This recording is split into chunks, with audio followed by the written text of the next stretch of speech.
اللهم بارك لنا في عمر شيخنا أمير أهل السنة. اللهم انفعنا به وانفع به جميع المسلمين في مشارق الأرض ومغاربها.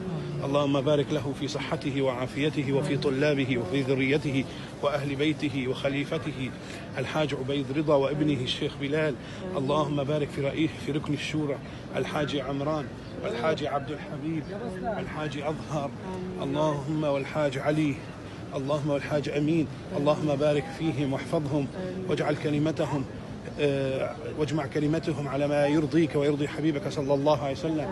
اللهم ألهمهم كل خير للإسلام والمسلمين في مشارق الأرض ومغاربها. بارك في الدعوة الإسلامية ومبلغيها وطلابها ومن يحفظ فيها القرآن، طلاب مدرسة المدينة، طلاب جامعة المدينة، والطالبات يا الله يا رحمن يا رحيم في الباكستان والهند وفي بنغلاديش وفي كل بقاع الأرض، في صوت أفريقيا، في بريطانيا، في ألمانيا.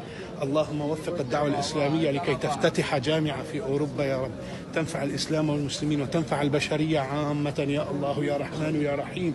اللهم إنا نسألك لمشايخنا سيد أمير أهل السنة وأعضاء الشورى جميعهم، رئيس الشورى وهؤلاء القوم الكرام، أن تزيدهم سدادا وتوفيقا، وأن تطيل أعمارهم يا الله، وتحفظهم وتجمع كلمتهم على ما يرضيك وما فيه الخير للإسلام والمسلمين، وجميع مبلغي وطلاب وأساتذة الجامعات والآنسات والمدرسات وحفظة القرآن في جامعة المدينة. اللهم انفع بهم، اللهم احفظهم، اللهم